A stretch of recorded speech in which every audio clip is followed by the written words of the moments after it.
আপনারা কেমন আছেন সবাই? কেমন আছেন? জি আলহামদুলিল্লাহ, আমি ভালো আছি। আমাদেরকে ভালো রাখে কে? সুস্থ রাখে কে? মাঝে মাঝে অসুস্থ বানায় কে? এই জন্য সবসময় প্রশংসা করতে হবে কার? সকালবেলা প্রশংসা কার? বিকেলবেলা, খাওয়ার সময়, ঘুমানোর সময়, যৌতুক দেওয়ার সময়।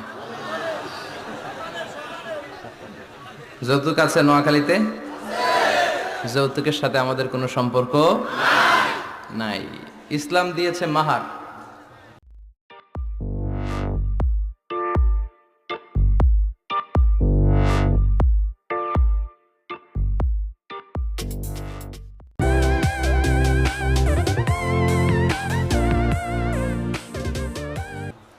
ওয়াতুন নিসাআ সাদকাতিহিন্না নিহলা, সন্তুষ্ট চিত্তে স্ত্রীকে মাহার দাও, সদকাত দিয়ে দাও। শয়তান এসে এই মাহারকে ডিলিট করে ঢুকাইছে যৌতুক, ঠিক কিনা? একটা বর, মুসলিম বর কেমন করে যৌতুক দাবি করে? একটা কন্যা হচ্ছে বাবার জন্য তার কলিজা। আমার 2 মেয়ে আছে, আমি জানি। তো মেয়েকে দিল মানে তো বাবা তার কলিজাটাই ছিঁড়ে দিল। তো আপনি শ্বশুরের কলিজা নিয়ে আসছেন, আর কি চান? যৌতুক খাওয়া এটা ভয়ঙ্কর ধরনের অপরাধ।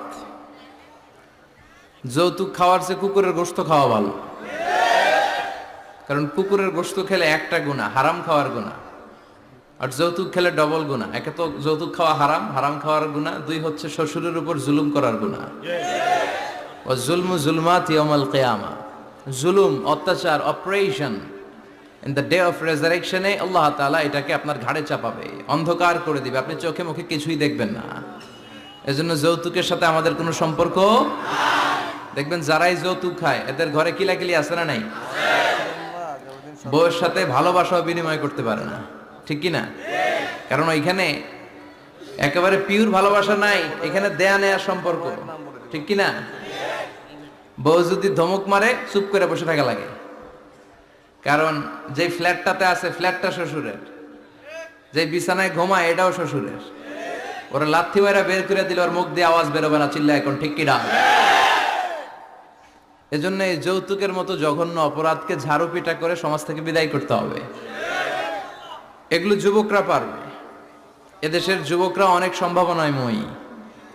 এদেশের যুবকদের মধ্যে আছে প্রাণ ঢালা উচ্ছ্বাস, শক্তি। যুবকদের দেহের রক্ত গরম না? এই গরম রক্তগুলারে ইসলামের কল্যাণে কাজে লাগাতে হবে। আমাদের মুক্তিযুদ্ধে যারা লিড দিয়েছিল তারা কারা? যুবক না? কিছুদিন আগে কোটা আন্দোলন হয়েছে না একটা? লিড দিয়েছে যুবকরা। তারপর নিরাপদ সড়ক চাই, লিড দিয়েছে কারা? বুড়া মুরব্বীরা? যুবকেরা। এজন্য যুবকেরা, তোমাদের ইবাদত আল্লাহর কাছে অনেক প্রিয়, তোমাদের কাজগুলোর দাম আল্লাহর কাছে অনেক বেশি। In the day of judgement, কিয়ামতের দিন আল্লাহ তাআলা 7 শ্রেণীর ব্যক্তিকে তার আরশের নিচে ছায়া দিবে। এর মধ্যে 2টাই হচ্ছে যুবক। একটা হচ্ছে ওই যুবক শাবুন নাশাআ ফি ইবাদাতিল্লাহ, যে যুবক তার যৌবনটাকে আল্লাহর ইবাদতে কাজে লাগায়। যে যুবক তার যৌবন বয়সে পর্নোগ্রাফি দেখে না, হিন্দি সিনেমা দেখে না, দুম্মা চলে দুম দেখে না, তুজে দেখা তুহে জানা সনম, এগুলো তারা দেখে না, অশ্লীল কোনো কিছুই তারা দেখে না। এই সময়টা তারা আল্লাহর ইবাদত করে কাটায়। আর আরেক শ্রেণীর যুবক, যে যুবককে পাপ কাজের জন্য, পরকীয়ার জন্য অফার করা হয়। সুন্দরী মেয়ে তাকে অফার করে, দেখো আমি সুন্দরী, সুস্নিগ্ধা, অনন্যা, প্রিয়ংবদা, সুহাসিনী, সুকেশিনী, সুভাসিনী, অসূর্যম পোষা, মেঘ কালো কেশ, কাজল কালো চুল, হরিণের মতো ডাগর ডাগর আমার 2টি চোখ। কিন্তু যুবক সেদিকে ভ্রুক্ষেপ করে না। ওই যুবক বলে, ইন্নী আখাফুল্লাহ, আমি একজনকে ভয় পাই, তিনি কে? যাদের হৃদয়ে আছে আল্লাহর ভয়, তারা কভু পথ ভুলে যায় না। আল্লাহর প্রেম ছাড়া এই দুনিয়ায় কারো কাছে কোনো কিছু চায় না। রাতের আধারে যারা সেজদাতে রয়, দু চোখের স্রোতে নদী যেন বয়, ছলনার হাছানি যতই আসুক, পেছনে ফিরেও সে তাকায় না। যাদের হৃদয়ে আছে আল্লাহর ভয়, তারা কভু পথ ভুলে যায় না। আল্লাহর প্রেম ছাড়া এই দুনিয়ায় কারো কাছে কোনো কিছু চাই না, কারো কাছে কোনো কিছু চাই না। ঠিক কিনা? ওই যুবকদের হৃদয়ে ভয় থাকে কারো কাছে তাদের চাওয়া পাওয়ার কিছু নাই। কিন্তু আমার দেশের এই দামাল ছেলেগুলোর চরিত্র ধ্বংস করে দেওয়ার জন্য যা যা দরকার তার সব উপাদান বাংলাদেশে আছে না নাই? এক নম্বরে পর্নোগ্রাফি আছে না? স্মার্টফোন গুলার ভিতরে ইন্ডিয়ান নায়িকাদের কোমর দুলানোর ডান্স আছে না নাই? রূপবানে নাচে কোমর দুলায়া, ফেরেশতারা বলবে তোগরে পিডামু আমরা ঝুলাইয়া। তো যুবক ভাইয়েরা, এগুলো দেখবা না। তোমার চোখের হেফাজত করতে হবে, তোমাকে অনেক দূর যেতে হবে, তোমাকেই খুঁজছে বাংলাদেশ। তুমি যদি ভালো থাকো ভালো থাকবে আমার বাংলাদেশ। তুমি যদি ইসলামের পক্ষে থাকো ভালো থাকবে আমার 56,000 বর্গ মাইল। তুমি যদি কোরআনের পক্ষে থাকো ভালো থাকবে আমার লাল সবুজের পতাকা। এজন্য যুবকদেরকে ইসলামের পক্ষে থাকতে হবে। এই পর্নোগ্রাফির সাথে আমাদের কোনো সম্পর্ক না। আজকের এই মাহফিল থেকে আমরা ওয়াদা করব, যার মোবাইলে যা আছে সব ডিলিট করা যাবে না ইনশাআল্লাহ। আগে যা করছি সামনে থেকে আর দেখা যাবে না। এই পর্নোগ্রাফি আমার যুবক ছেলেদেরকে শেষ করে দিয়েছে। এরপরে আরেকটা বড় সমস্যা হচ্ছে মাদকের সমস্যা। ইয়াবা, গাঁজা, ফেন্সিডিল, মারিজুয়ানা, এগুলো নোয়াখালীতে নাই। এই ইয়াবা আগে ছিল ইউনিভার্সিটি লেভেলে ছেলেরা খেত, তারপরে নামলো কলেজে, এখন এটা প্রাইমারি স্কুলের ছেলেদের হাতেও পৌঁছে গিয়েছে। ভয়ঙ্কর অবস্থা। প্রশাসনের ভাই যারা আছেন, জনপ্রতিনিধি যারা আছেন, আপনাদেরকে আরো শক্ত হতে হবে। ওদের ঘাঁটি ভেঙে চুরমার করে দিতে হবে। কোনো ইয়াবার ব্যবসা বাংলার জমিনে চলতে পারবে না। জোরে বলো ঠিক কিনা? দরকার শুধু একটা শক্ত সিদ্ধান্ত। The choice is years. আপনারাই পারেন। যারা চেয়ারম্যান, ওনাদের অনেক দায়িত্ব। পুরো এলাকাটা আমার চেয়ারম্যান ভাইয়ের হাতে আমানত, ঠিক কিনা? যিনি ইমাম, মসজিদের সব দায়িত্ব ইমাম সাহেবের কাছে আমানত। যিনি মেম্বার অব দ্য পার্লামেন্ট, ওনার দায়িত্ব আরো বেড়ে যায়। তার পুরো নির্বাচনী এলাকাটা তার কাঁধের উপরে আমানত। যারা মন্ত্রী, পুরো মন্ত্রণালয়ের কাজবাজ তার হাতে আমানত। যিনি এই 17 কোটি মানুষের প্রধানমন্ত্রী, তার কাছে পুরো বাংলাদেশটা আমানত। এজন্য যুবকদেরকে এই মাদকের সাথে যাতে পরিচয় না ঘটে, এরকম একটা পরিবেশ বাংলাদেশে করতে হবে। তো এক নম্বরে এই মাদকের কারণে ছেলেরা নষ্ট হয়, এরপরে পর্নো ভিডিওর কারণে নষ্ট হয়, এরপরে নোংরা ছাত্র রাজনীতি আছে না নাই? তাদেরকে দিয়ে মারামারি, কাটাকাটি, এগুলোর মতো কাজে লিপ্ত করানো হয়। এটা ঠিক না। যুবকদেরকে পজিটিভ পলিটিক্স শেখানো উচিত। এদেশে পজিটিভ পলিটিক্সের একটা ট্রেন্ড চালু করা দরকার, যেখানে মারামারি, কাটাকাটি থাকবে না। মেধার ভিত্তিতে ক্যাডার নিয়োগ হবে, ঠিক কিনা? ছাত্র দলের নেতা হতে হবে ডক্টরেট করা, ছাত্রলীগের নেতা হতে হবে ডক্টরেট করা। যত ছাত্র রাজনীতির বড় বড় নেতারা আছে, এরা শিক্ষিত হতে হবে, কারণ তারা আমাদেরকে পথ দেখাবে। তারা সামনে হাঁটবে, আমরা পিছনে পিছনে হাঁটবো, ঠিক কিনা? তো এই জাতীয় যে ইনকনসিস্টেন্সি আছে, এগুলো থেকে আল্লাহ আমার দেশকে তুমি হেফাজত করো। আমাদের জনপ্রতিনিধি ভাইরা যারা আছেন, ওনারা চাইলেই পারে, আমরা তাদের জন্য দোয়া করি। তারা যেন সত্যিকার অর্থে একটা সুজলা, সুফলা, শস্য শ্যামলা ডিজিটাল বাংলাদেশ আমাদেরকে উপহার দেয়। তাদের জন্য দোয়া আছে না নাই? যারা দেহের তাজা প্রাণ বিলিয়ে দিয়ে আমাদের জন্য বাংলা ভাষাটারে রেখে গেল, ওই ভাষা শহীদদের জন্য আমাদের দোয়া আছে না নাই? যারা 71 সালে মুক্তিযুদ্ধ করে দেশটারে স্বাধীন করলো, এই মুক্তিযোদ্ধা ভাইদের জন্য দোয়া আছে না নাই? যারাই এই দেশের জন্য কন্ট্রিবিউট করেছে, তাদের সবার জন্য আমাদের পক্ষ থেকে দোয়া। আর যারাই দেশের শত্রু, যারাই দেশের বিপক্ষে, আমরাও তাদের বিপক্ষে, জোরে কোন ঠিক কিনা? এজন্য যুবক ভাইয়েরা, তোমাদেরকে জ্বলে উঠতে হবে আপন শক্তিতে, ঠিক কিনা? রবির স্লোগান, জ্বলে ওঠো। মুমিনের ইমান হতে হবে এমন ইমান যেটা জ্বলে ওঠে, তাহলে বোঝা যাবে ওইটা আসল ইমান, ঠিক কিনা? যে ইমানে প্রয়োজনে জ্বলে ওঠে না, যে ঈমান সত্য ন্যায়ের কথা বলে না, যে ঈমান প্রয়োজনে জ্বলে ওঠে না, যে ঈমান সত্য ন্যায়ের কথা বলে না, যে ঈমান বাস্তবে নাই, যে ঈমান অন্তরে নাই, মুখে শুধু ফাঁকা বলি, কি করে তারে বলো ঈমানে বলি, কি করে তারে বলো ঈমানে বলি, কি করে তারে বলো ঈমানে বলি, ঠিক কি না? যে ঈমান ঈমানে ভুলে নাস্তিকতার মঞ্চে ওঠে, এরকম আছে না নাই? যে ঈমান বাতিল মতের দোসর হয়ে ফায়দা লুটে, যে ঈমান শুধুই কেবল খায় দায় আনন্দ করে, যে ঈমান দেখে না যে আরাকানে ভাইরা মরে, যে ঈমান ময়দানে নাই, যে ঈমান বাস্তবে নাই, মুখে শুধু ফাঁকা বলি, কি করে তারে বলো ঈমানে বলি, কি করে তারে বলো ঈমানে বলি, কি করে তারে বলো ঈমানে বলি, ঠিক কি না? এজন্য ঈমান হতে হবে পাক্কা ঈমান, ঈমান জ্বলে উঠতে হবে বারুদের মতো, যদি অন্যায় দেখে চিল্লা এখন, ঠিক কি না? আল্লাহ আমাদেরকে সেই অর্থে প্রকৃত মুমিন হওয়ার তুমি তৌফিক দাও। আজকের মাহফিলে আসতে পেরে আমরা খুশি না বেজার?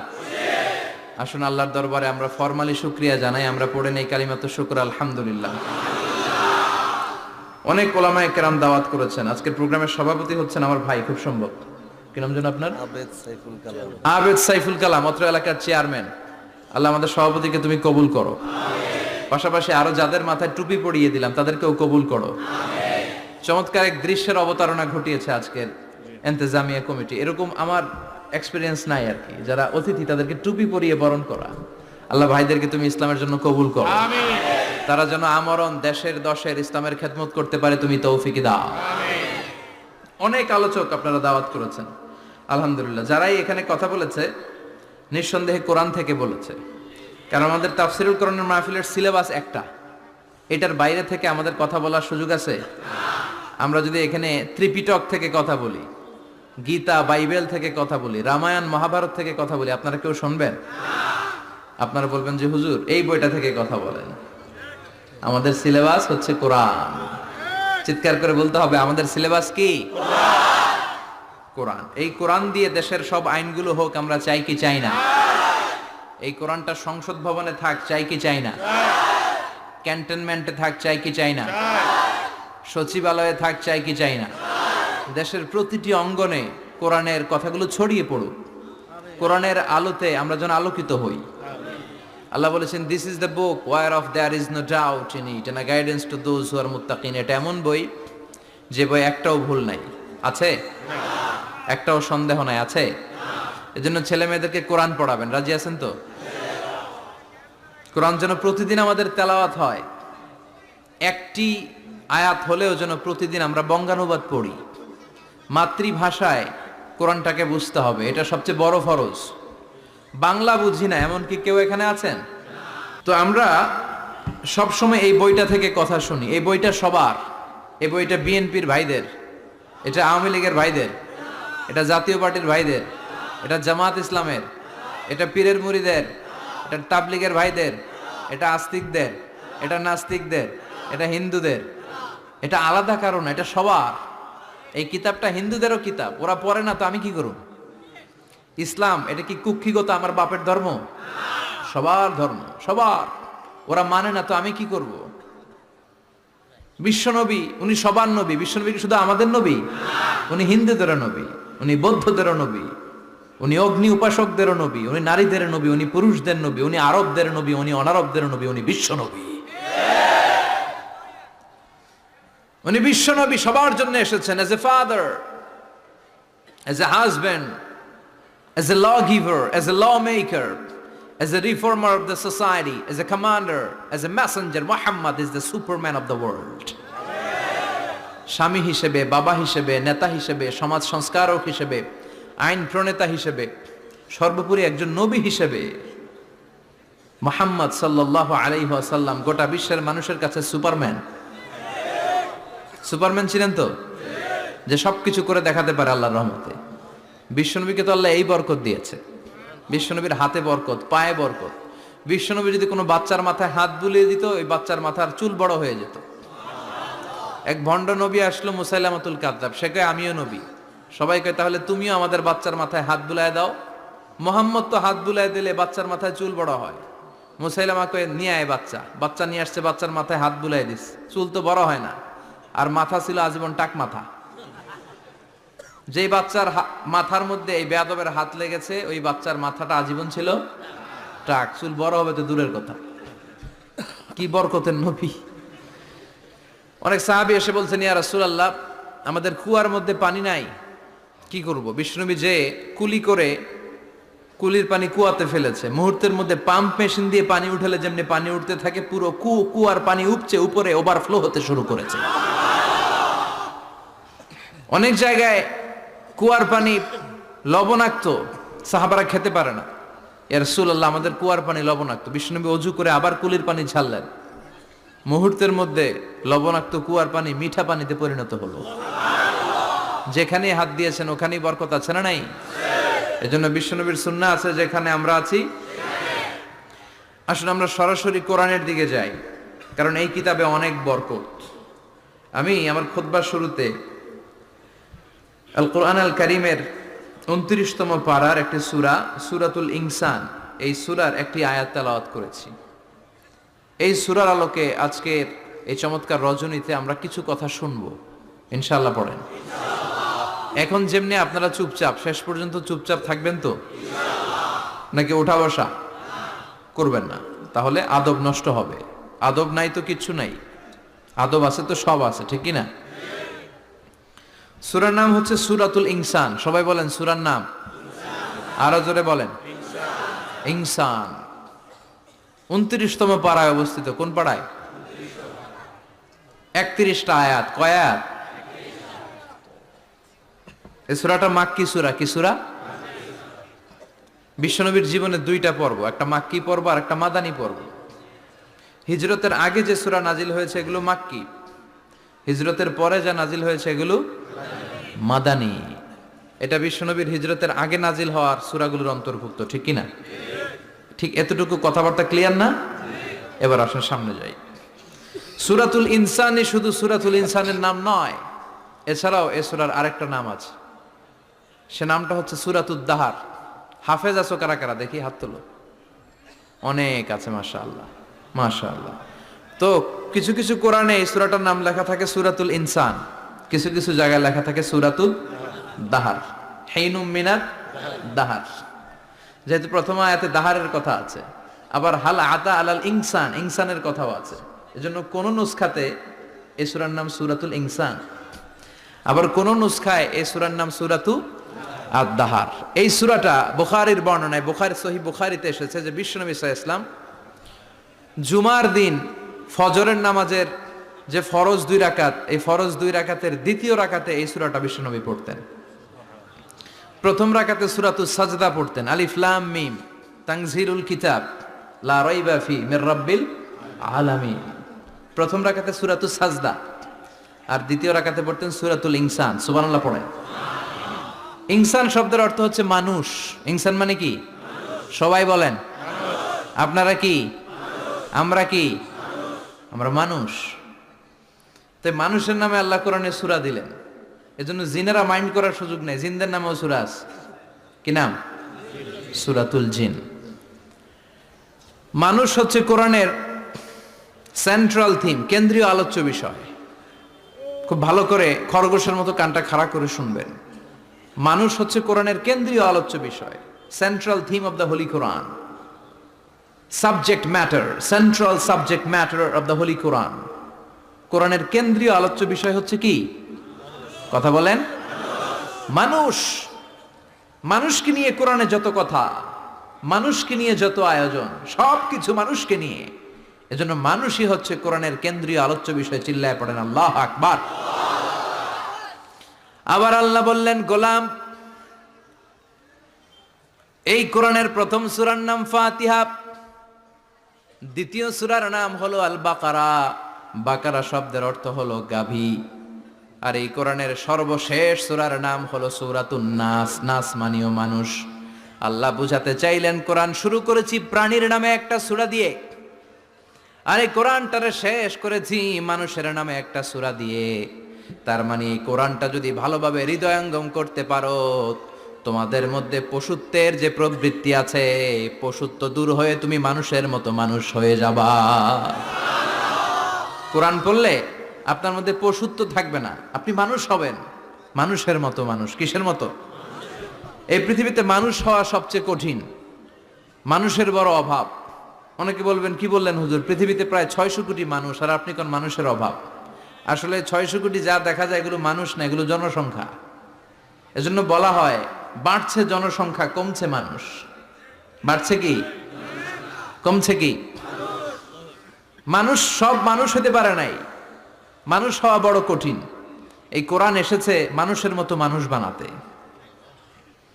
গরুর পেট থেকে যদি কিছু বেরোয় আমরা ওইটারে বলি গরু, ছাগলের পেট থেকে বেরোলেই ওটা ছাগল হয়ে যায়, কিন্তু মানুষের পেট থেকে বেরোলেই ওটা মানুষ হয় না, ওটারে মানুষ বানাইতে হয়, ওইটারে মানুষ করতে হয়, তাই না? আবার ছাগলকে কেউ কোনোদিন বলে না তুই ছাগলের মতো ছাগল হ, গরুকে কেউ কোনোদিন বলছে তুই গরুর মতন গরু হ, কিন্তু মানুষকে বলা হয় তুই মানুষের মতো মানুষ হ। কোরআন এসেছে আমাদেরকে মানুষের মতো মানুষ বানাতে, ঠিক কি না? এই দুনিয়া এখন তো আর সেই দুনিয়া নাই, মানুষ নামের মানুষ আছে দুনিয়া বোঝাই, সেই মানুষের ভিড়ে আমার আসল মানুষ নাই, ঠিক কি না? আসল মানুষের বড় অভাব, আসল মানুষের বড় সংকট। এই কোরআন এসেছে আমাদেরকে আসল মানুষ বানাতে, কোরআন এসেছে আমাদেরকে মানুষের মতো মানুষ বানাতে। এজন্য যে মা বাবারা চান আপনার ছেলে টেন্ডারবাজ না হোক, চাঁদাবাজ না হোক, 31st নাইটে মেয়েদের অন্য ধরে টান না দেখ, ফেন্সি ডিলের টাকার জন্য আপনারা লাথি মেরে ঘর থেকে বের না করে দেখ, ওই মা বাবারা ছেলে মেয়েদেরকে একটা কিতাব পড়ায় দিবেন। কিতাবটার নাম কি? এই কিতাবটা পড়লে আপনার ছেলেরা শিক্ষিত বানাবে কে?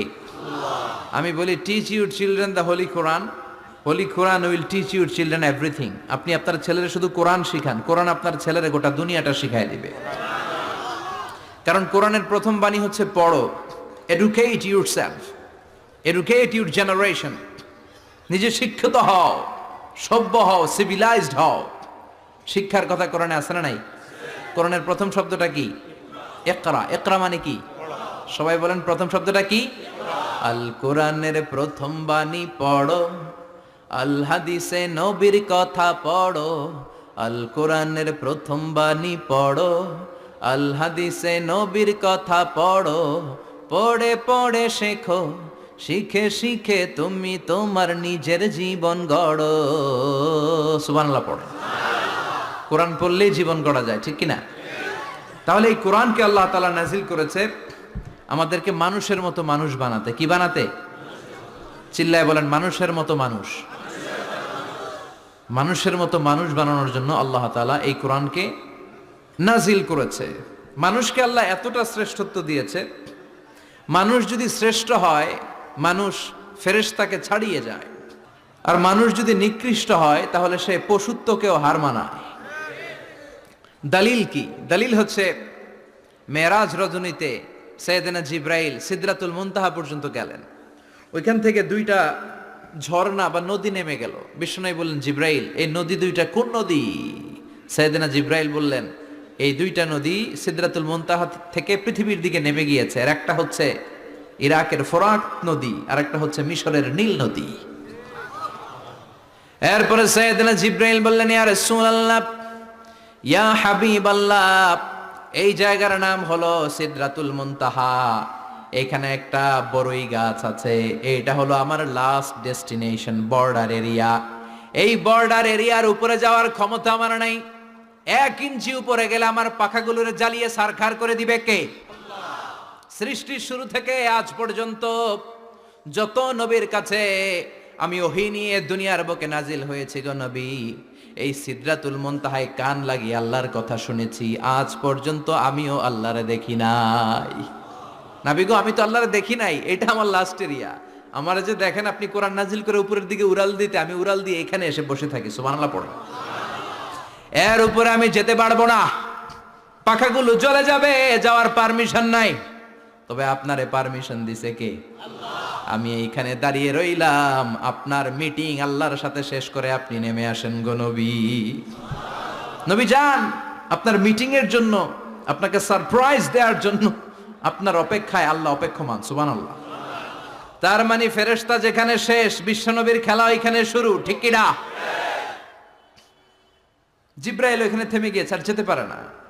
জিব্রাইল যেখানে শেষ, বিশ্বনবীর যাওয়া শুরু। তার মানে মানুষ যদি শ্রেষ্ঠ হয়, সে ফেরেশতাকে ছাড়িয়ে যায়, আর মানুষ যদি নিকৃষ্ট হয়, তাহলে সে পশুকেও হার মানায়, ঠিক কি না? আপনি কখনো শুনছেন একটা সিংহ আর একটা সিংহকে মারে? একটা বাঘ আর একটা বাঘকে মারে না, একটা হরিণ আর একটা হরিণকে মারে না, একটা হাতি আর একটা হাতিকে হত্যা করে না, কিন্তু একটা মানুষ আর একটা মানুষকে হত্যা করে না। আপনি কখনো শুনবেন না যে একটা বাঘ আর একটা বাঘকে হত্যা করে 10 টুকরা করছে? শুনছেন? একটা হাতি আর একটা হাতিকে মেরে 30 টুকরা করছে? শুনছেন? কিন্তু মানুষ আর একটা মানুষকে শুধু নৃশংসভাবে হত্যাই করে না, হত্যা শেষে তাকে 10 টুকরা করে, 15 টুকরা করে, 30 টুকরা করে বস্তাবন্দি করে। চিল্লা এখন ঠিক কিনা? পাওয়া যায় না এরকম লাশ? গুম করে ফেলছে, ক্রস ফায়ার করে ফেলছে, মেরে ফেলছে, হাত পা বেঁধে, চোখের রশি বেঁধে বস্তার ভিতরে ভরে ক্ষেতের মধ্যে ফেলে দিস। 3 দিন 4 দিন পর এরকম লাশটা ফুলে উঠছে, পাওয়া যায় না। পত্রিকায় বিভৎস লাশ দেখে আমরা অবাক হই। কোন প্রাণী এমনটা করে না, মানুষ মানুষকে মেরে টুকরা টুকরা করে। একটা ছাগল বনের সব ছাগলগুলোরে মেরে ফেলতে চায় না, একটা হাতি ওই জঙ্গল থেকে সব হাতিগুলোকে শেষ করে দিতে চায় না, কিন্তু মানুষ আগুন জ্বালিয়ে জনপদের পর জনপদ ছারকার করে দেয়, গুলি মেরে এলাকার পর এলাকা ঝাঁঝরা করে দেয়। দ্বিতীয় বিশ্বযুদ্ধের সময় আমেরিকা জাপানের 2টা সিটিতে 2টা বোমা মেরেছে, হিরোশিমা নাগাসাকি। হিরোশিমাতে মেরেছে লিটল বয়, নাগাসাকি শহরে ফেলেছে ফ্যাটম্যান। যে পাইলটগুলো বোমা মারতেছে নিচে, ওই পাইলটগুলো মানুষ না? মানুষ। আর যাদেরকে মারার জন্য মারতেছে তারাও কি মানুষ? মানুষ এতটাই নিকৃষ্ট হতে পারে, সে তার জনপদের সবাইকে ছারখার করে দেয়, তার গোষ্ঠীর সবাইকে মেরে ফেলতে কুণ্ঠাবোধ করে না। চিল্লা এখন ঠিক কিনা? এজন্য আল্লাহ ডেকে বললেন, লাহুম কুলুবুল লা ইয়াফকাহুনা বিহা ওয়া লাহুম আ'য়ুনুল লা ইউবসিরুনা বিহা ওয়া লাহুম আযানুল লা ইয়াসমাউনা বিহা উলাইকা কাল আনআমি বাল হুম আযাল উলাইকা হুমুল গাফিলুন। আল্লাহ বললেন, ওদের চোখ আছে, ওরা চোখ দিয়ে দেখে না। হৃদয় আছে, হৃদয় দিয়ে তার ভাইয়ের জন্য তার মায়া লাগে না। কান দিয়ে আকুতি চিৎকার এই কথাগুলো শুনতে পায় না। উলাইকা কাল আনআম, দেখতে এদের হাত আছে, পা আছে, চোখ আছে, দেখতে মানুষের মতো, আসলে এগুলো মানুষ না, এগুলো পশু। বালহুম আদাল, পশুর চেয়েও খারাপ, ঠিক কি না? এগুলো শুধু পশুই না, এগুলো পশুর চেয়েও খারাপ। তো এই কোরআন যদি আপনি পড়েন, আপনার এই পশুত্বের মনোভাবটা দূর হয়ে যাবে, আপনি মানুষের মতো মানুষ হতে পারবেন, ঠিক কিনা? এজন্য আল্লাহ মানুষের নামে একটা সূরা দিলেন, সূরার নাম আল ইনসান। সূরার নাম সবাই বলেন আরো জোরে। ইনসান মানে কি? আরো জোরে কোন? আমরা সবাই কি মানুষ।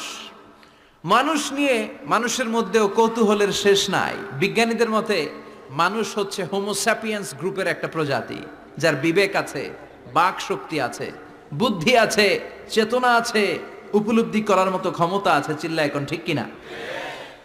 মানুষের আসল রূপটা কি, মানুষ আসলে কেমন, এ নিয়ে মানুষেরই গবেষণার শেষ নাই। আপনারা একজন জার্মানি দার্শনিক আছে, কার্ল মার্কস, নাম শুনে থাকবেন, শুনছেন না? উনি অনেক গবেষণা করে পাইলেন মানুষ হচ্ছে পেট সর্বস্ব জীব, মানে মানুষের পেট ঠান্ডা তো দুনিয়া ঠান্ডা। উনি গবেষণা করে পাইছে মানুষের পেট ঠিক তো সব ঠিক। উনার পরে আরেক দার্শনিক আসলো, ওনার নাম হচ্ছে ভ্লাদিমির লেনিন। ওনার বাড়ি হচ্ছে রাশিয়া, উনি রাশিয়ান স্কলার, ফিলোসোফার। উনি এসে বললেন, না, মানুষের পেট সমস্যা বড় সমস্যা নয়, মানুষের আসল সমস্যা হচ্ছে যৌন সমস্যা, সেক্স সমস্যা। মানুষের সেক্স ঠান্ডা তো সব ঠান্ডা। চার্লস ডারউইন, ইংল্যান্ডের আরেক দার্শনিক, উনি এসে বললেন তারা দুজন যা বলছে সব ভুল বলছে। মানুষের পেটের সমস্যা আসল সমস্যা না, মানুষের সেক্স সমস্যাও আসল সমস্যা না। আসলে মানুষ মানুষই না, মানুষ হলো বান্দর। মানুষ কি? বানর থেকে সময়ের বিবর্তনে, কালের বিবর্তনে বানরগুলো মানুষ হয়ে গিয়েছে। মাথার তার যদি একটু ঢিলা হয়, যা হয় আর কি। তাহলে একদল বলে মানুষের পেটের সমস্যা বড় সমস্যা, আরেক বুদ্ধিজীবীরা বলে মানুষের খাদ্যের সমস্যা বড় সমস্যা, কেউ বলে যৌন সমস্যা বড় সমস্যা, আরেক আবাল বলে মানুষ মানুষ না, মানুষ হলো বান্দর। আল্লাহ বলে একটাও ঠিক কইতে পারে নাই, ঠিক কি না? আল্লাহ বলে মানুষ তাদের পেটের সমস্যা বড় সমস্যা নয়, মানুষের যৌন সমস্যা বড় সমস্যা নয়, কশিন কালেও মানুষ বানর নয়। মানুষকে আমি আল্লাহ নিজ তত্ত্বাবধানে তৈরি করেছি। মানুষ হলো আশরাফুল মাখলুকাত। মানুষ কি? আশরাফুল মাখলুকাত, গোটা সৃষ্টিকুলের মধ্যে সেরা। এজন্য নূরের ফেরেশতাও মানুষকে সেজদা দিতে বাধ্য হয়েছে। চিল্লায় এখন ঠিক কিনা? তুমি মাটির আদমকে প্রথম সৃষ্টি করিয়া ঘোষণা করিয়া দিলে শ্রেষ্ঠ বলিয়া, তাই তো নূরের ফেরেশতা করে আদমকে সেজদা, ঠিক কি না?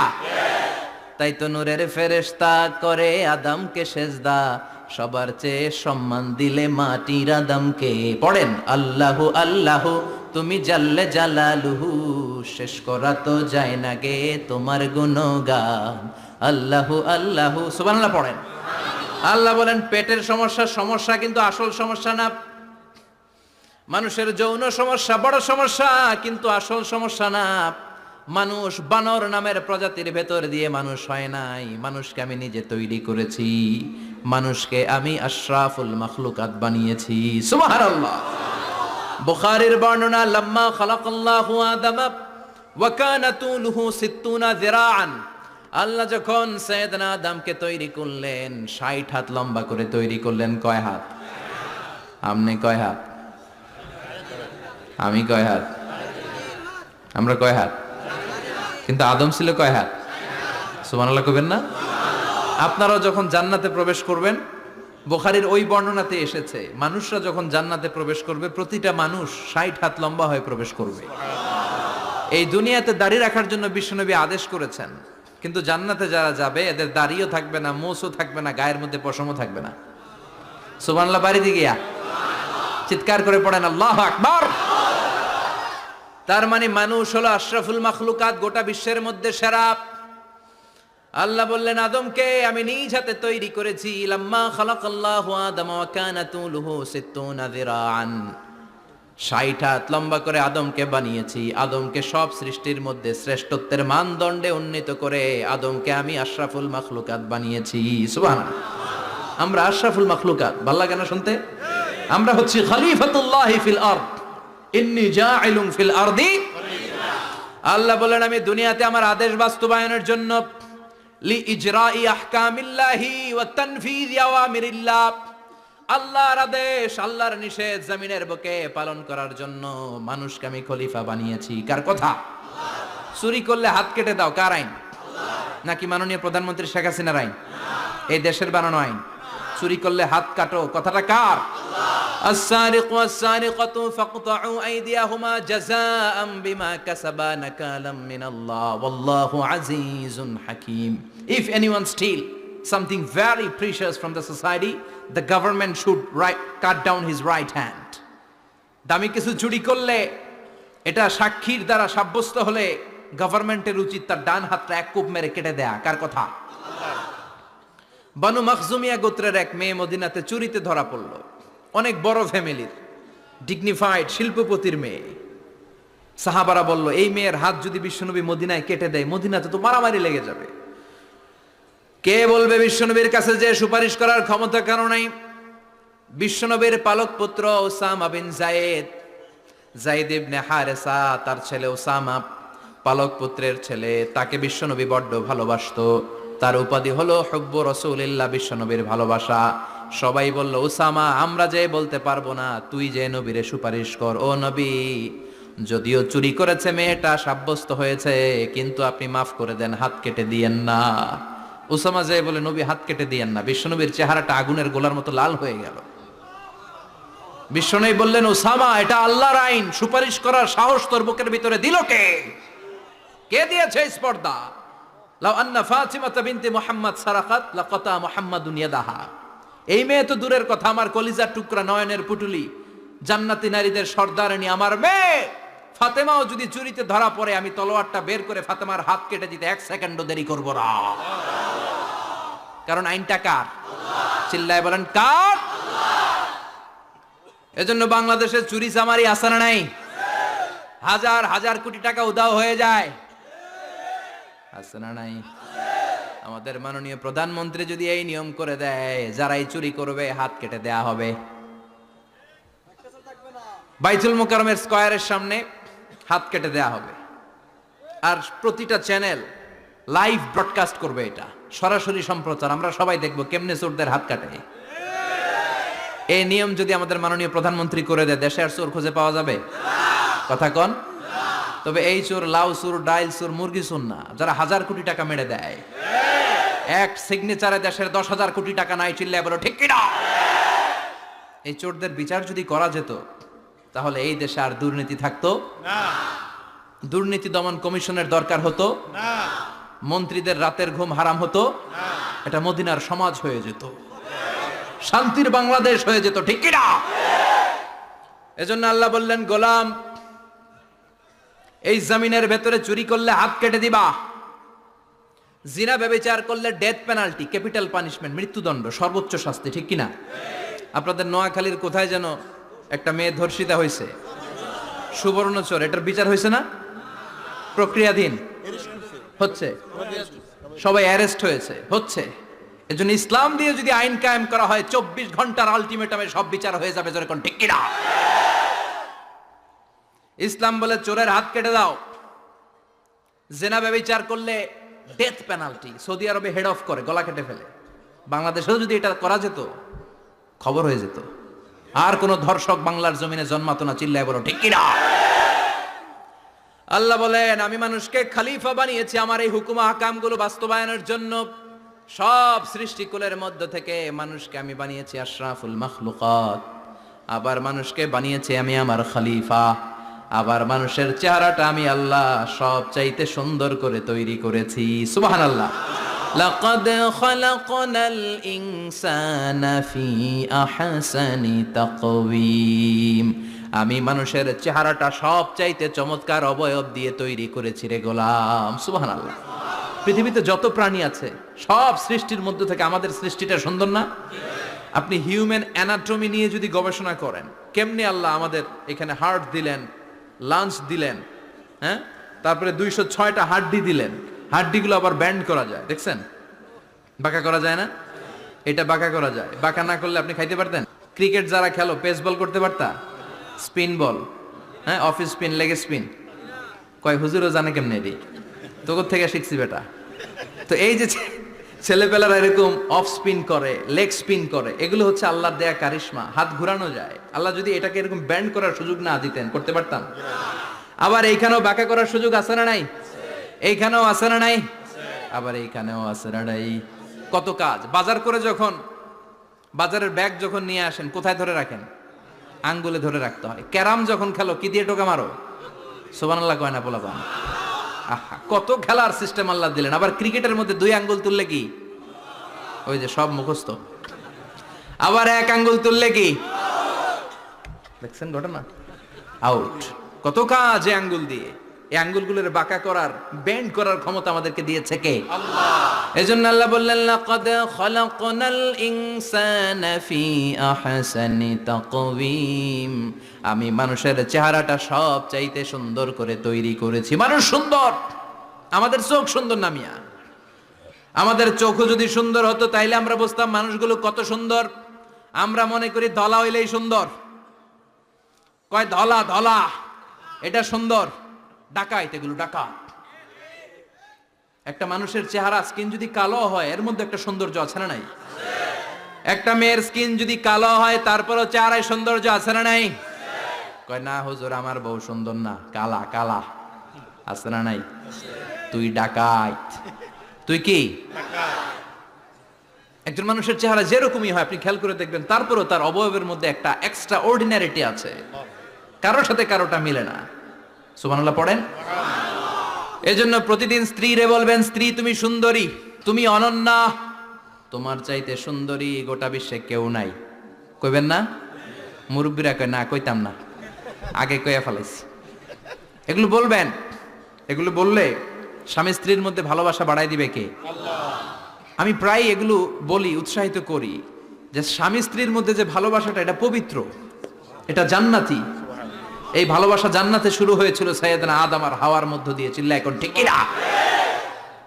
স্বামী স্ত্রী দুইজনে একের হাতের সাথে আরেকজনের হাত মিলালে হাতের সগীরা গুনাহ মাফ করে কে? আল্লাহ। স্ত্রীর চেহারার দিকে নজর করে তাকালে চোখের গুনাহ মাফ করে দেয় কে? আল্লাহ। স্ত্রীর জন্য প্রতি মাসে যে খরচ দেন, এই টাকাগুলো সদকা দেওয়ার সওয়াব আছে না নাই? আছে। স্ত্রীকে যে দামি দামি ভ্যানিটি ব্যাগ কিনে দেন, এটা তো সওয়াব আছে না নাই? আছে। কক্সবাজারে ঘুরতে নিয়ে গেলে সওয়াব আছে না নাই? আছে। ফুল কিনে দিলে সওয়াব আছে না নাই? বিশ্বনবী এরকম স্ত্রীর সাথে খুনসুটি করতেন, ভালোবাসা করতেন। এটা হালাল, কিন্তু এটা জায়গা মতো না করে ভাবির লগে করলে মায়ের আছে না নাই? আছে। ভালোবাসার গান জায়গা মতো শোনাতে হবে। স্ত্রীকে ভালোবাসার গান না শুনিয়ে যদি চাচাতো বোনরে শোনাও, শালিরে শোনাও, পাড়ার মেয়েদের সাথে যদি টাঙ্কি মারো, ফিল্ডিং মারো, মায়ের আছে না নাই? তার মানে জায়গা মতো করলে সব সওয়াব। সুবহানাল্লাহ পড়েন। আর বিয়েটারে সহজ করে দিবেন। আমি তো সব জায়গায় বলি বিয়েটাকে সহজ করে দেন। আমরা বিয়েটারে কঠিন করে ফেলছি। একটা ছেলে এই দেশে 16 থেকে 18 বছর বয়সে ম্যাচিউরড হয়, কিন্তু ওরে বিয়ের পিড়িতে বসায় 32 বছর বয়স। তো বাকি 32 বছর কি আঙ্গুল চুষবে? কথা কন, কি করবে? ও যে পাপ কাজ করে, ও যে পর্নোগ্রাফি দেখে, ও যে মাস্টারবেশন করে, এগুলোর পার্সেন্টেজ গুনাহ মা বাবার আমলনামায় আছে না নাই? মা বাবার এত সহজে পার পেয়ে যাবেন না। ছেলে মেয়েগুলারে সময় হলে বিয়ে দিয়ে দেন। বিয়ের চেয়ে ভালো কাজ পৃথিবীতে আছে? যেই সমাজে বিয়ের খরচ বেড়ে যায়, ওই সমাজে জেনার খরচ কমে যায়। বিয়ে করতে লাগে 10 লাখ, জেনা করতে লাগে 500 টাকা। কথা কন। এজন্য জেনাকে সহজ করবেন না বিয়েকে সহজ করবেন? বিয়ের কথা কইলেই পোলারা কয় তুই নিজের পায়ে দাঁড়া। তো এতদিন ও কার পায়ে দাঁড়াইছে? সহজ করবেন তো? নোয়াখালীর ভাইরা, আল্লাহ তুমি বোঝার তৌফিক দাও।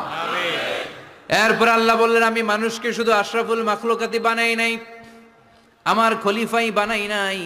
মানুষের চেহারাটা শুধু আমি সুন্দর করে দেই নাই, গোটা বিশ্বের মধ্যে মানুষকে আমি সবচাইতে শক্তিশালী করেছি। সবচেয়ে শক্তিশালী কে? মানুষ। চিল্লায় বলেন শক্তিশালী কে? আল্লাহ যখন পৃথিবী বানালেন, মুসনাদে আহমদ ইবনে হাম্বালের বর্ণনা, পৃথিবী কাঁপাকাঁপি শুরু করলো। খালি কাঁপে, খালি কাঁপে। পৃথিবীর কাঁপাকাঁপি বন্ধ করার জন্য আল্লাহ পৃথিবীর মধ্যে 7টা টেকটনিক প্লেট বসিয়ে দিলেন। 7টা পাহাড়। 7 tectonic plates creates the mountain range on earth. এই 7টা প্লেট পৃথিবীতে এই পাহাড়গুলো উঁচু নিচু টিলা টপ্পর তৈরি করেছে। হ্যাঁ, পৃথিবীব্যাপী যত পাহাড় আছে এই টেকটনিক প্লেটের কারণে।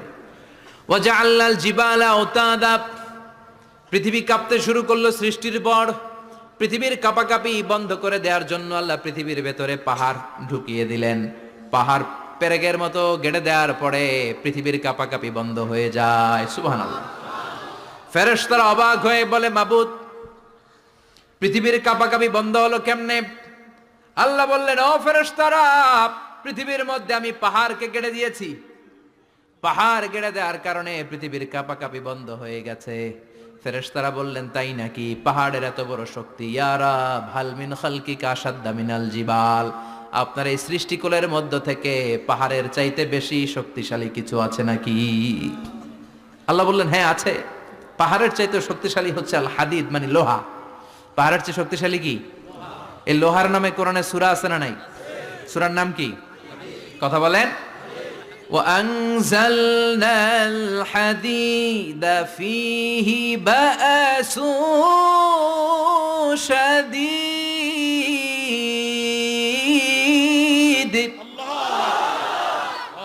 আমি আকাশ থেকে জমিনের মধ্যে হাদিদ মানে লোহা পাঠিয়েছি। লোহার মধ্যে আছে প্রচন্ড শক্তি। ওয়া মানাফিউ লিন-নাস, লোহার মধ্যে আছে মানুষের জন্য উপকার। পৃথিবীতে এমন কোনো জিনিস নাই যে এই জায়গায় লোহা নাই, ঠিক কি না? বিমান বানাতে লোহার দরকার আছে না নাই? ঘড়ি বানাতে দরকার আছে না নাই? আংটি বানাতে দরকার আছে না নাই? গাড়ি বানাতে, বাড়ি বানাতে, সব বানাতে কি লাগে? লোহা। আল্লাহ বললেন লোহা সবচেয়ে শক্তিশালী, এটা পাহাড়ের চেয়েও শক্তিশালী, কারণ লোহা পাহাড়ের মধ্যেও ঢুকায় দেওয়া যায়, ঠিক কি না? ফেরেশতারা বললেন আল্লাহ হাল মিন খালকিকা আশাদ মিনাল হাদিদ, আপনার এই সৃষ্টিকুলের মধ্যে থেকে লোহার চাইতেও কি শক্তিশালী কিছু আছে? আল্লাহ বললেন নাআম আছে, লোহার চাইতে শক্তিশালী হলো আন্নার, মানে আগুন। আগুনের স্পর্শ পেলে লোহা গলে যায়, ঠিক কি না? আগুন জ্বালিয়ে দিলে লোহা অস্তিত্ব হারিয়ে ফেলে, লোহা গলে যায়। ফেরেশতারা বলল আল্লাহ হাল মিন খালকিকা আশাদ্দা মিনান নার, আপনার সৃষ্টির মধ্য থেকে আগুনের চাইতেও শক্তিশালী কিছু আছে নাকি? আল্লাহ কয় আছে। সেটা কি? কথা কন। মিঠা নদীর পাহানি আল্লাহ তোমার মেহেরবানি, সুন্দর ফুল সুন্দর ফল, মিঠা নদীর পাহানি আল্লাহ তোমার মেহেরবানি। তুমি কতই দিলে রতন, ভাই বেরাদর পুত্র স্বজন, ক্ষুধা পেলে অন্ন যোগাও, মানি চাই না মাহানি আল্লাহ তোমার মেহেরবানি। সুন্দর ফুল সুন্দর ফল আল্লাহ তোমার মেহেরবানি। চিল্লায় পড়েন আল্লাহু আকবার। আল্লাহ বললেন আগুনের চেয়েও শক্তিশালী হলো পানি। আগুনের মধ্যে যদি পানি ঢেলে দেয়া হয় আগুন নিভে যায়, ঠিক কিনা?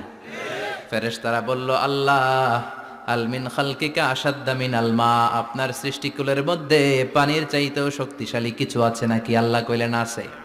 সেটা হইল আর রিহ, মানে বাতাস। সুবহানাল্লাহ কোন। কারণ বাতাসের ঝাপটায় পানি দোলা খায়, বাতাসের ঝাপটায় পানির মধ্যে উচ্ছ্বাস তৈরি হয়, সাগরে জলোচ্ছ্বাস হয়, ঠিক কিনা? বাতাস ধাক্কা মারলে পানিতে দোলা লাগে, সিডর হয়, নার্গিস হয়, আইলা হয়, মহাসেন হয়, ঘূর্ণিঝড় হয়। পানির চাইতে বাতাস বেশি শক্তিশালী। ফেরেশতারা অবাক হয়ে বলে আল্লাহ তাহলে আপনার সৃষ্টিকুলের মধ্য থেকে বাতাসের চাইতেও শক্তিশালী কিছু আছে নাকি? আল্লাহ কয় আছে।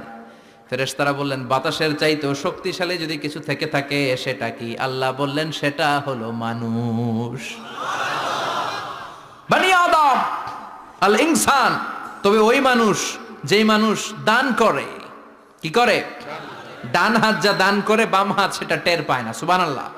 আল্লাকা সিররুন ইনদাল্লাহ বাইনাকা আনতা ওয়া বাইনাল্লাহ, আল্লাকা সাদাকাতুন তাখফা লা ইয়ালামুহা ইল্লাল্লাহ, আল্লাকা সিররুন ইনদাল্লাহ বাইনাকা আনতা ওয়া বাইনাল্লাহ, আল্লাকা সাদাকাতুন তাখফা লা ইয়ালামুহা ইল্লাল্লাহ। সুবহানাল্লাহ পড়েন। তোমার কি এমন কোন আমল আছে নাকি যে আমল আল্লাহ ছাড়া কেউ জানে না? তুমি এমন কোন গোপন দান করেছো নাকি যেই দানটা আল্লাহ ছাড়া কেউ দেখেনি, ঠিক কি না? গোপন দান আল্লাহর রাগকে কমিয়ে দেয়।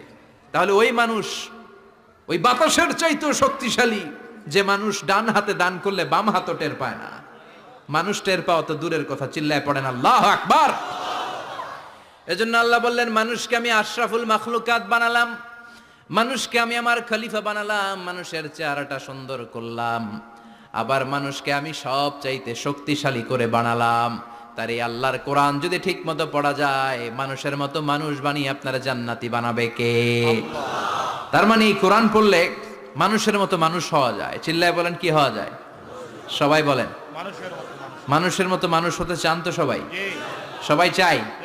আসুন দেখি মানুষের নামে সূরায় আল্লাহ কি বললেন, পড়েন।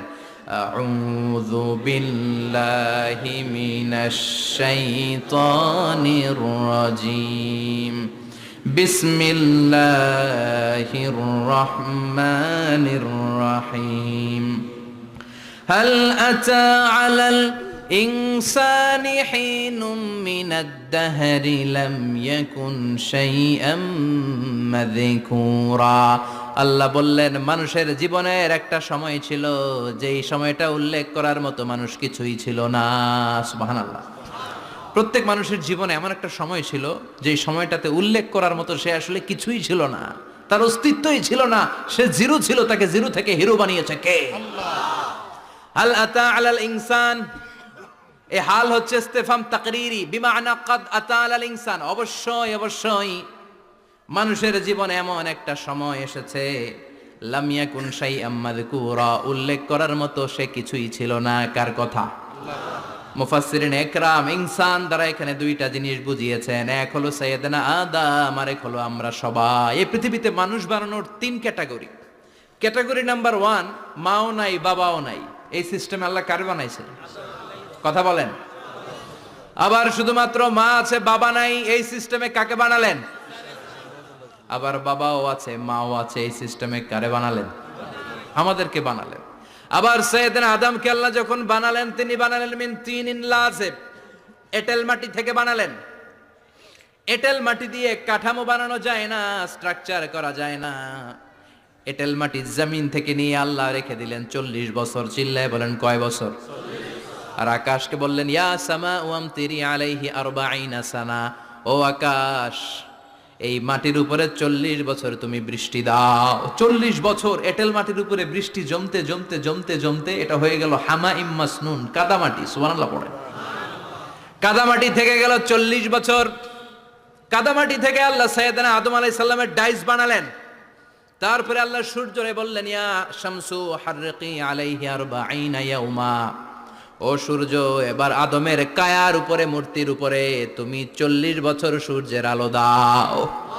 40 বছর সূর্যের প্রখর ও তীব্র তির্যক তাপে এবং কিরণে আদম হয়ে গেছে এখন সলসলিন কাল ফাখার, টোকা মারলে ঠন ঠন করে। সুবহানাল্লাহ পড়ে। এখনো রুহের ফুৎকার দেয় নাই এখনো, কিন্তু কেটে গেছে 120 বছর। 340 কত? 120 বছর চলে গেল। এই বিশাল লম্বা সময়ে আল্লাহ বললেন লাম ইয়াকুন শাইআম মাযকুরা, উল্লেখ করার মতো আদম কিছুই ছিল না। রুহের ফুৎকার যেহেতু দেয় নাই 140 বছর, এটা এঁটেল মাটি, পরে ছিল কাদামাটি, এরপরে হয়েছে মূর্তি, ঠনঠনে মূর্তি। উল্লেখ করার মতো আদমের জীবনে 124 বছরে কিছুই ছিল না। চিল্লায় বলেন ঠিক কিনা? আবার আমরাও যারা সলিমদ্দি কলিমদ্দি, আমরাও আমাদের মায়ের পেটের ভেতরে প্রথমে ছিলাম 40 দিন। বুখারীর বর্ণনা ইন্না হাদাকুম ইউজমাউ খালকুহু ফি বাতনি উম্মিহি 40 ইয়াওমান সুম্মা ইয়াকুনু নুতফাতান মিসলা যালিক সুম্মা ইয়াকুনু আলাকাতান মিসলা যালিক ফায়াতি ইলাইহিল মালাকু ফায়ানফাখু ফীহির রূহ। আমরা যারা সলিমদ্দি কলিমদ্দি, আমরা আমাদের মায়ের পেটের ভেতরে 40 দিন ছিলাম নুতফা, এক ফোঁটা বীর্য। তারপরে 40 দিন ছিলাম আলাকা, রক্তপিণ্ড। তারপরে 40 দিন ছিলাম মুদগা, গোশতপিণ্ড। 3 40 120 দিন। কয় দিন? এই 120 দিনের লম্বা সময়ে লাম ইয়াকুন শাইআম মাযকুরা, উল্লেখ করার মতো আমরা আসলে কিছুই ছিলাম না, কারণ মানুষই তো হয় নাই, ডিফর্ম বেবি, এখনো দেহের আগাগোড়া কিছু হয় নাই।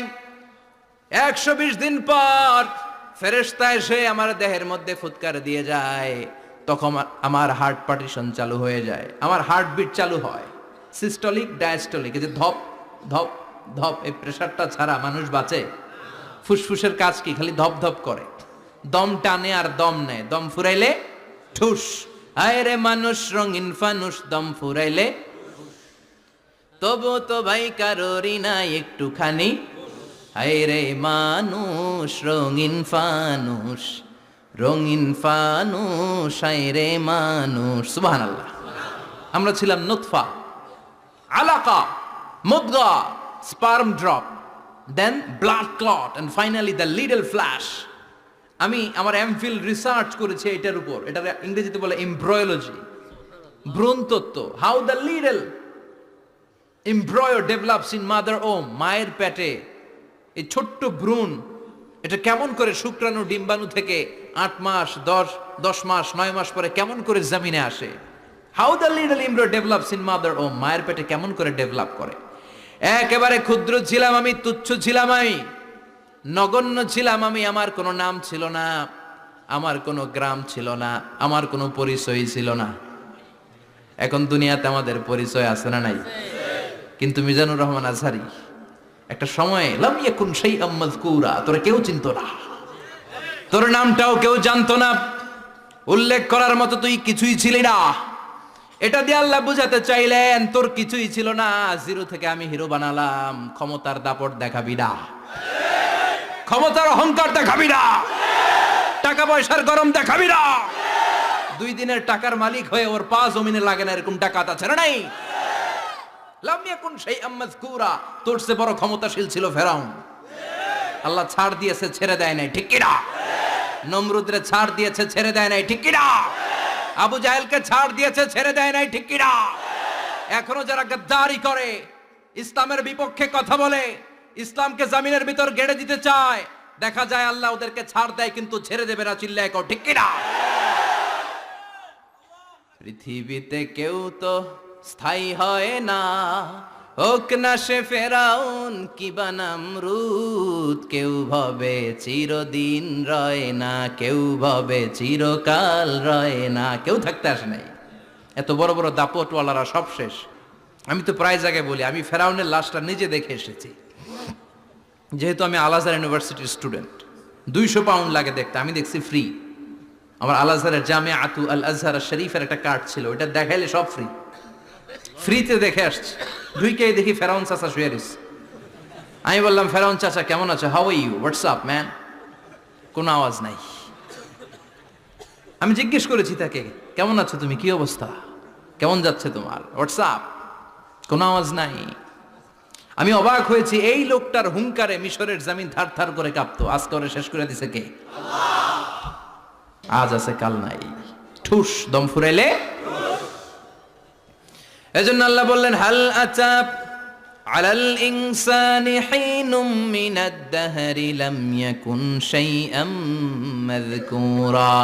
মানুষের জীবনে এমন একটা সময় ছিল উল্লেখ করার মতো সে কিছুই ছিল না। আমরা যে কত ক্ষুদ্র ছিলাম আপনি কল্পনা করতে পারবেন না। ফালইয়ানযুরিল ইনসানু মিম্মা খুলিকা মিম্মা দাফিক ইয়াখরুজু মিন বাইনিস সুলবি ওয়াত তারাইব। বাবার পৃষ্ঠদেশ থেকে, মায়ের বক্ষদেশ থেকে দুইটা মিলিত হয়ে মায়ের জরায়ুর ভেতরে তোরে সেট করলো কে? আমরা ছিলাম শুক্রাণু। শুক্র চিনেন? স্পার্ম। শুক্রও ছিলাম না আমরা, শুক্রাণু মানে শুক্রের অণু।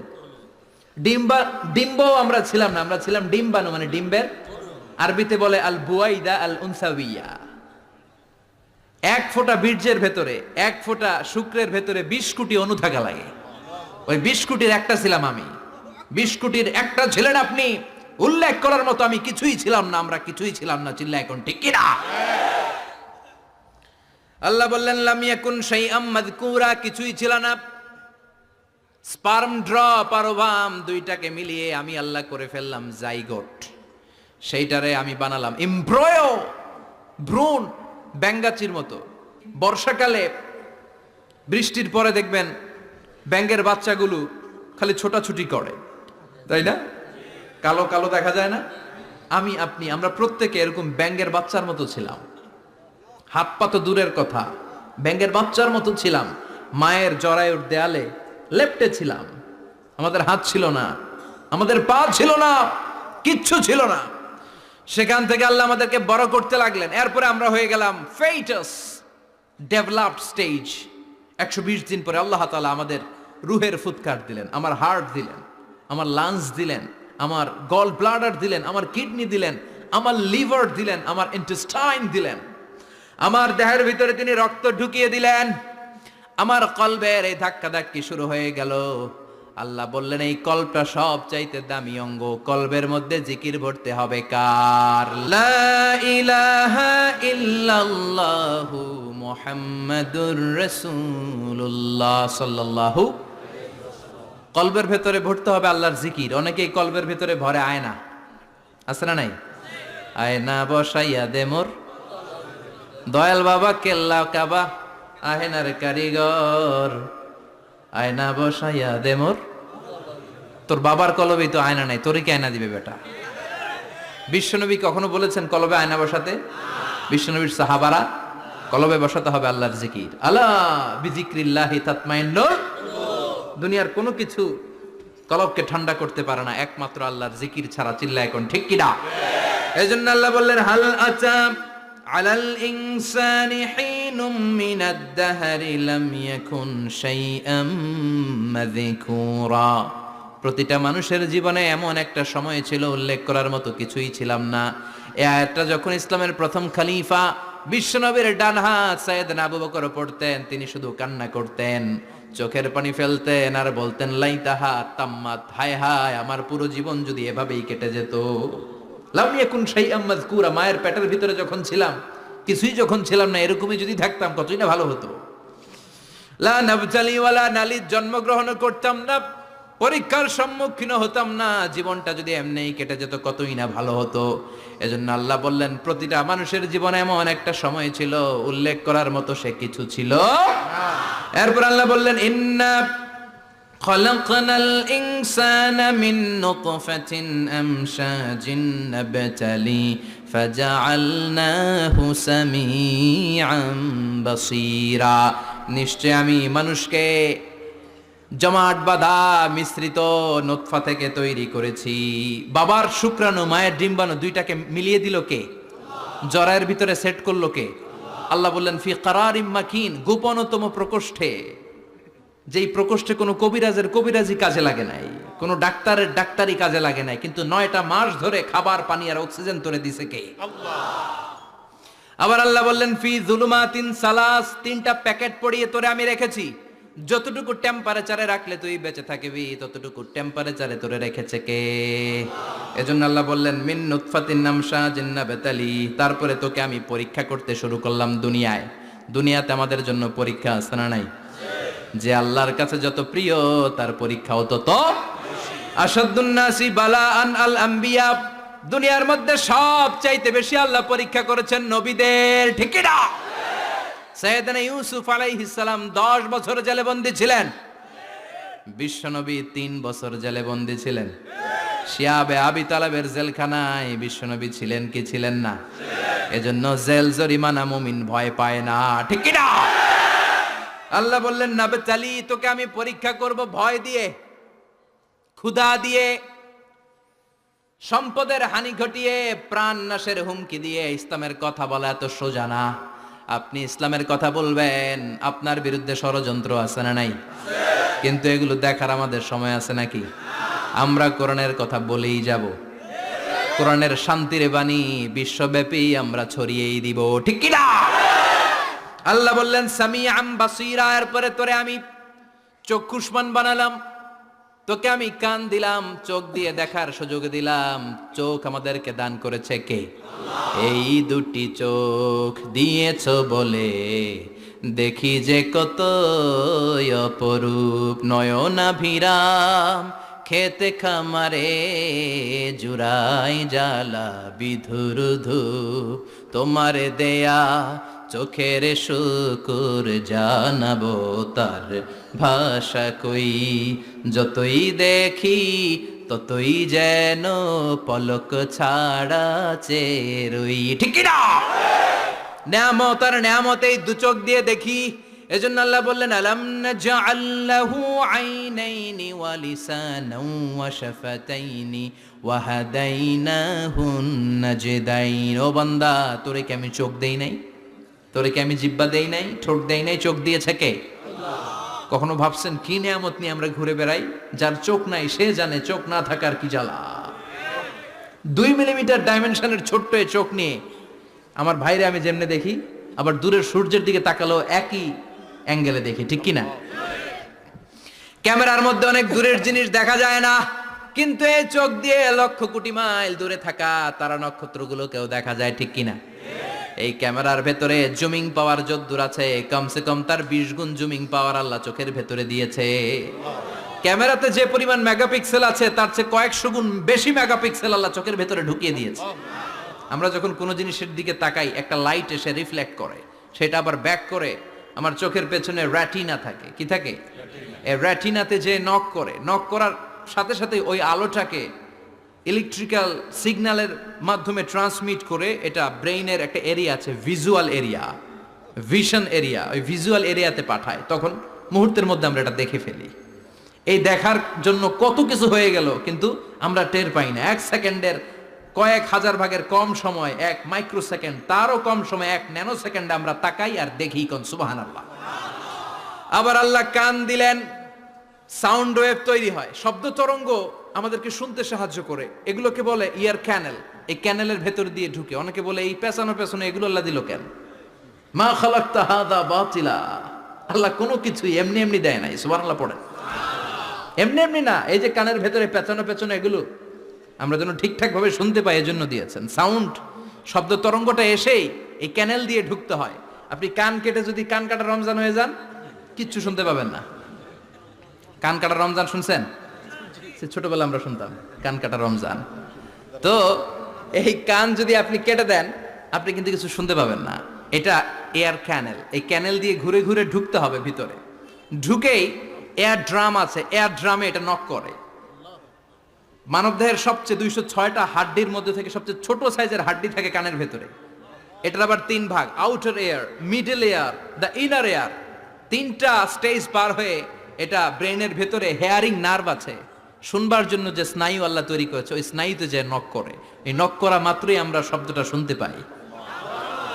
সুবহানাল্লাহ পড়বেন না? এজন্য আল্লাহ বললেন ফাজআলনাহু সামিআম বাসীরা। তোকে আমি চোখ দিলাম, তোকে আমি কান দিলাম। শুধু চোখ কান দিয়ে আমি থেমে থাকি নাই। ইন্না হাদাইনাহুস সাবিলা ইম্মা শাকিরাও ওয়া ইম্মা কাফুরা। আমি আল্লাহ চোখ আর কান দিয়ে থেমে যাই নাই, তোকে আমি সঠিক রাস্তাটা দেখিয়ে দিলাম। আমাদেরকে রাস্তা দেখাইছে কে? আল্লাহ। আল্লাহ বলে দিলেন এটা ডান পথ, এটা বাম দিক। ডান দিকে যাবি তো জান্নাতে ঢুকবি, বাম পথে যাবি তো জাহান্নামে যাবি। ঠিক কি না? এজন্য সব নবীরা ছিল ডানপন্থী, সব নবীরা ডান দিকে চলতো। এজন্য আমরাও ডান দিকে চলি। কথা কন? আমরা সবাই ডানপন্থী। কোন পন্থী? আরো জোরে বলেন, কোন পন্থী? আল্লাহ ডান দিকের রাস্তা দেখিয়ে দিলেন আর বললেন হেদায়েত কেউ দিতে পারে না, হেদায়েত দিতে পারে কে? এরপর আল্লাহ বললেন ইম্মা শাকিরা ওয়া ইম্মা কাফুরা। তুমি শুকরগুজার বান্দাও হতে পারো, আবার কাফেরও হতে পারো। The choice is years. তোমাকে আমি স্বাধীনতা দিলাম। ফেরেশতা আর আল ইনসান, মানুষের মধ্যে মৌলিক ডিফারেন্স এটাই যে ফেরেশতাকে কোনো স্বাধীনতা দেয়া হয়নি, আর আমাদেরকে স্বাধীনতা দিয়েছে কে? পথ আল্লাহ দুইটা দেখিয়ে দিয়েছে। যদি শুকরগুজার হও, আমি নিয়ামত বাড়িয়ে দেব। আর যদি কুফরি করো, জেনে রাখো আমার আযাব বড় কড়া। আমি আল্লাহ সব সময় ধরি না, ধরলে ধরে, ধরে ধরে না, ধরলে আল্লাহ সারে না। তুমি শাকুর হতে পারো, আবার কাফুর হতে পারো। এখানে আল্লাহ তাআলা মানুষের হিউম্যান বিহেভিয়ারাল ক্যারেক্টারিস্টিক্স নিয়ে কথা বলছেন, যে এক একটা মানুষের কত রূপ হতে পারে। আমার এক বিহেভিয়ার, ভাইয়ের এক বিহেভিয়ার, আপনার এক বিহেভিয়ার, এক একজনের এক এক ম্যানার, এক এক অ্যাটিটিউড। একজনের অ্যাটিটিউডের সাথে আরেকজনের অ্যাটিটিউডের কোনো মিল আছে? আল্লাহ এখানে কেবল দুইটার কথা বললেন, শাকিরা, ইম্মা শাকিরা ওয়া ইম্মা কাফুরা। তুমি শুকরগুজারও হতে পারো, আবার চাইলে কাফুরাও হতে পারো। সুবহানাল্লাহ পড়েন। মানুষের আচরণ নিয়ে এভাবে আল্লাহ কোরআনে অনেক কথা বললেন। এক জায়গায় আল্লাহ বললেন আজুলা, মানুষ কি? আরেক জায়গায় বললেন মানুয়া, আরেক জায়গায় বললেন জাজুয়া, আরেক জায়গায় বললেন যলুমান জাহুলা, আরেক জায়গায় বললেন ইয়াউসা। এক এক মানুষ এক এক ধরনের। কিছু মানুষ আছে যা শুনে খালি ভুলে যায়, আছে না নাই? কিছু মানুষ আছে একবার শুনলে আর ভুলে না। আমাদের জাতীয় কবির নাম কি? জোরে বলেন। ওনার মেমোরিটা ছিল ফটোজেনিক মেমোরি। ফটোজেনিক মেমোরি হচ্ছে যে মানুষ একবার দেখলে, এটারে আমি মোবাইলে ছবি তুললে যেমনি একটাও হারাবে না, আমার এখানে থেকে যাবে, একবার তাকালে আমার মাথার মধ্যে এরকম থেকে যাবে। এটার বলে ফটোজেনিক মেমোরি। কাজী নজরুল ইসলামকে আল্লাহ তাআলা এই ফটোজেনিক মেমোরি দান করেছে। কোন সুবহানাল্লাহ। উনি কিছু ভুলতেন না, একবার বললেই সব মনে থাকতো। আর কিছু লোক আছে ভুলে যায়। আল্লাহ বললেন ওয়ালাকাদ আহিদনা ইলা আদম মিন ক্বাবলু ফানাসিয়া ওয়া লাম নাজিদ লাহু আজমা। আমি আমার প্রথম নবীকে একটা আদেশ করেছিলাম, কিন্তু আদেশ পালন করতে আদম সেটা ভুলে গেছে। ওয়ালাম নাজিদ লাহু আজমা, এই আদেশ পালনে তাকে আমি দৃঢ় চিত্ত পাই নাই। পাইবো কেমনে? ভুলে গেছে। তো বাপ বললে পোলারা বলবে না? এই জন্য বিষ্ণু বলেছেন নাসিয়া আদম ফানাসিয়া বানু, আদমও ভুলে যায়, এই জন্য আমরাও ভুলে যাই। আদম আলাইহিস সালামের বয়স ছিল 1000 বছর। পৃথিবীর সব মানুষগুলোর রুহু আল্লাহ রাখলেন সাইয়েদনা আদমের সামনে। সাইয়েদনা আদম বললেন, আল্লাহ ওই রুহুটার এত সুন্দর লাগে কেন? এটার নাম কি? কয় ইবনুকা দাউদ, এটা তোমার ছেলে দাউদ। সে বাঁচবে কয় বছর? আল্লাহ বললেন 40 বছর। সাইয়েদনা আদম বললেন, আল্লাহ জিদ মিন উমরিহি, একটু বয়স বাড়ায় দেন না। আল্লাহ বললেন রুফিআতিল আকলাম ওয়া জাফফাতিস সুহুফ, কে কত বয়স পাবে আদম এটা তো লেখা ফেলাইছি, তো চেঞ্জ করা যাবে না রে আদম। সাইয়েদনা আদম বললেন, আল্লাহ আমার 1000 বছরের দরকার নাই, আমার 1000 থেকে 60 নিয়ে আমার ওই ছোট্ট ছেলেটারে দাউদ রে আপনি 40-এর সাথে 60 মিলাই 100 করে দেন। আল্লাহ বললেন ঠিক আছে করে দিলাম, তাইলে তুই কিন্তু বাঁচবি 940 বছর। 1000 থেকে 60 বাদ দিলে কত? সাইয়েদনা আদম পৃথিবীর বুকে আসলেন 940 বছরের পর। মালাকুল মাউত এসে হাজির। আদম আলাইহিস সালাম বললেন, আপনি কে? আমি মালাকুল মাউত। কি জন্য আসছেন? কয় জিইতু আন আকবাদা রূহাক, আপনার রুহু কবজ করতে আসছি। কয় কেন আসছেন? কয় আপনার 940 বছরে হায়াত শেষ, রুহু নিয়ে যাব। কয় না, আমি বাঁচুম 1000 বছর।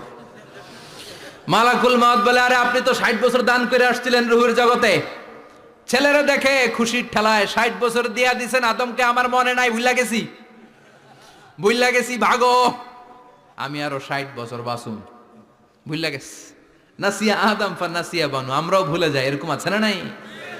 খাইয়াও কয় খাই নাই, নিছিলাম পকেটে কয় নেই নাই, দিছিলাম কয় দেই নাই, আছে না নাই?